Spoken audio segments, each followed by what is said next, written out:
Now we're going to talk about temperament. So we're going to cover a couple different theories of temperament. The first is by Rothbard. The definition of temperament is a consistent style of pattern or behavior. In other words, it's the seed of personality. There are different characteristics in each baby. Some cry more than others, some have a regular schedule, some don't. Some are social while others are shy. This is temperament, and babies seem to be born with it. And there are several theories and models about it. We're just going to cover two. So in Rothbard's theory, there are three dimensions of temperament.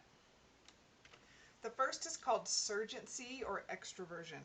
This is the extent to which a child is happy, active, vocal, and regularly seeks interesting stimulation. So a child high on this trait would be very sociable, and one low on this trait would maybe be very shy, quiet, doesn't seek out stimulation. So you can have a child high, low, or in the middle of any of these traits. The next is negative affect. If you don't know, affect is your expression of emotions. So negative affect is the extent to which a child is angry, fearful, frustrated, shy, not easily soothed. In other words, does a child show generally negative emotions or generally positive ones? And the third is effortful control. This is the extent to which a child can focus attention, is not readily extracted, and can inhibit responses. We talked about inhibition. So in this one, some babies can stay focused and ignore distractions very easily. Other babies get distracted by everything and are constantly losing focus. These dimensions emerge early in infancy and remain moderately stable throughout childhood and adolescence. So an infant who cries in new situations is likely to be a child and later a teenager who hates change. So temperament seems to be the very first personality. The next theory that's actually more common is that by Stella Chess. You'll hear this one more often. She did a longitudinal study where she looked at different characteristics in babies, including rhythmicity, which is how regular their schedule is, their approach withdrawal, so how much do they like new things, adaptability, threshold, which is how sensitive they are to things, and attention span. And by studying these babies over a long period of time, she came up with 4 categories for temperament. The first is average. They don't really fall into any of the other categories. They show a mixture of the other traits. About 40% of babies fell into easy. So these babies are generally happy. They adapt to new situations without trouble. They don't get upset very easily. About 10% of babies fell into what she called difficult. They are generally fussy. They get upset easily. They hate change.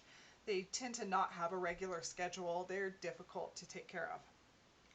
And then slow to warm is about 15% of babies. It's somewhere in between easy and difficult. They may act shy or hesitant at first and then warm up, which is where this came from. And once they've warmed up, they're generally fine.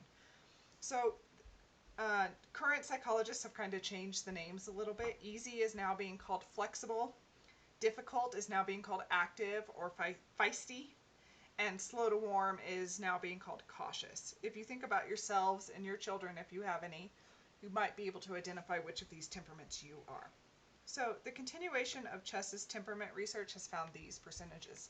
About 40% are easy, 15 are slow to warm, 15% are difficult, and then 30 are the average. They don't really fit into the other categories. So that's Stella Chess's, and you'll hear this one the most often when you hear about temperament.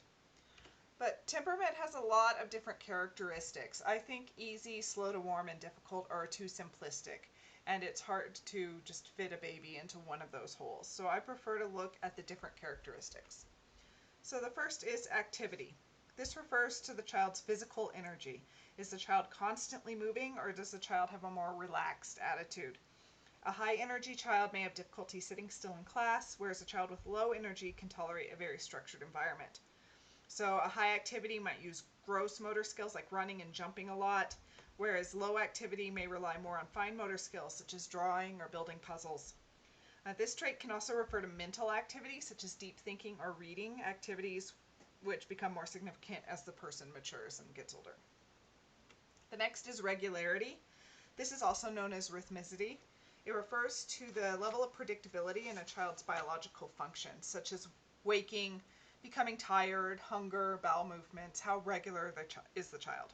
Does the child have a routine for eating and sleeping, or are they random? For example, a child with high regularity might want to eat at 2 p.m. every day, whereas a child low on regularity might eat at sporadic times throughout a day, and you can never predict it.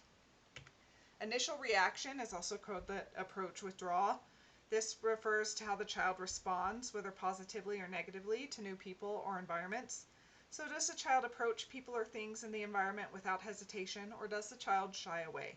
A bold child tends to approach things quickly, as if without thinking, whereas a cautious child typically prefers to watch for a while before engaging in new experiences. Next is adaptability. How long does it take the child to adjust to change over time? So this is more over time as opposed to their first reaction to something new. So does the child adjust to the changes in their environment easily, or is the child resistant? So a child who adjusts easily may be quick to settle into a new routine, whereas a resistant child may take a long time to adjust to the new situation. Intensity. This refers to the energy level of a positive or negative response. So does the child react intensely to a situation, or does the child remain in a calm and quiet manner? A more intense child may jump up and down screaming with excitement, whereas a lower level of intensity child may just smile and show no emotion. So it's just how strong are the emotions they express. Next is mood. This refers to the child's general tendency toward a happy or unhappy demeanor. All children have a variety of emotions and reactions, such as cheerful and stormy, happy and unhappy. Yet each child biologically tends to have a generally positive or negative outlook. So a baby who frequently smiles and coos would be considered a cheerful baby, whereas a baby who frequently cries or fusses might be considered a stormy baby. Next is distractibility. This refers to the child's tendency to be sidetracked by other things going on around them. Does the child get easily distracted by what is happening in the environment, or can the child concentrate despite interruptions? An easily distracted child is engaged by external events and has difficulty returning to the task at hand, whereas a rarely distracted child can stay focused and complete the task at hand.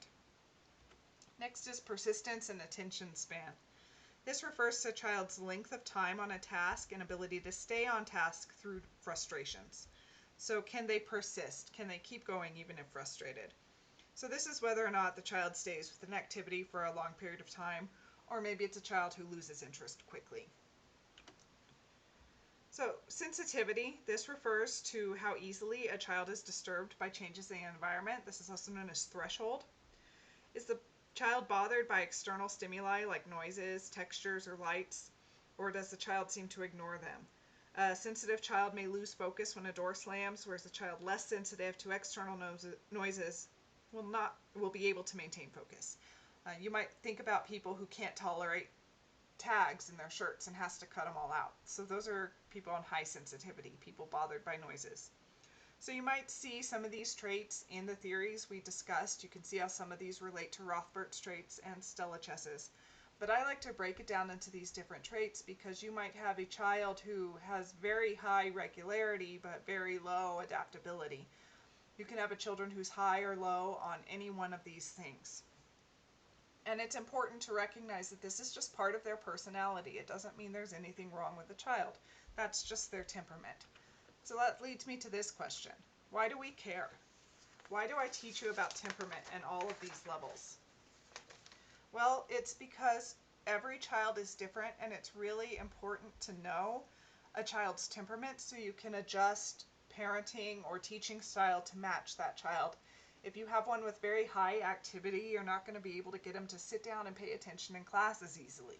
If you have one with high sensitivity, you might want to make sure that that child is in a low sensory environment with low light, low sounds, things like that. We need to recognize that every child is different and adapt ourselves for the different parts of their temperament and their personality. So, stability of temperament. Does temperament stay the same throughout the lifespan? Do anxious, fearful babies become anxious, fearful adults? What do you think? Well, the research shows that there's a moderate consistency in temperament from infancy onward. So infants who don't like to try new things tend to struggle with change throughout their lives. Difficult children are more likely to develop adjustment problems, psychological disorders, and conduct problems. So again, think of temperament as the seed of your personality. You might grow and change, but that seed is always there. So I want you to think about yourself. Do you think you have an easy temperament, difficult, slow to warm? If possible, ask your parents to find out what you were like as an infant and see if that matches the way you feel you are now. Our last topic is called goodness of fit. So let's start with the definition. There is a mathematical definition of goodness of fit and a psychological one. So we're obviously dealing with the psychology definition. So this is the agreement between the parent's expectations of or demands on the child and the child's temperamental characteristics. What does that mean? That just means how well parenting matches the temperament. There's an effect of the environment on temperament. So temperament may be modified by a parent's reaction to it. For instance, a difficult child can be very frustrating and disheartening. And so some parents may subconsciously even become less attentive and responsive to that child. What do you think that does to that relationship between the parent and the child? So children with poor relationships with their parents become actually more difficult in behavior. It creates a positive feedback loop. In contrast, a difficult infant who is consistently treated with love and patience may learn to better adapt to change and have an easier time controlling emotions and become more of an easy temperament as they age. So I want you to realize that a child's behavior may just be the result of temperament, not them being naughty or being weak. So it's important to make adjustments to help them, and remember that it's difficult for them too. So now imagine a baby with an easy temperament. How might the parents react to that baby, and how might that affect parents' relationship? In fact, we find that babies with easy temperaments tend to have better relationships with their parents. So gender can affect goodness of fit as well. Go back to the definitions. Parents' expectations and demands on the child. Do parents have different expectations of boys versus girls? Well, let's go into the stereotype. When boys are roughhousing and playing around, a lot of people will say, oh, boys will be boys, this is just what they do. But if girls are roughhousing and being high activity, then parents are more likely to shut it down and tell the girls they need to sit still. So what if you have a girl with a high activity level, but the parents are expecting her to sit still and pay attention instead of fostering that high activity? Well, then that would be a poor goodness of fit. So gender can definitely change the parents' expectations of their children and how they expect them to behave, and that may or may not agree with the child's temperament. Okay, so that's all I have for this lecture. If you have any questions, please post them on the Blackboard forum.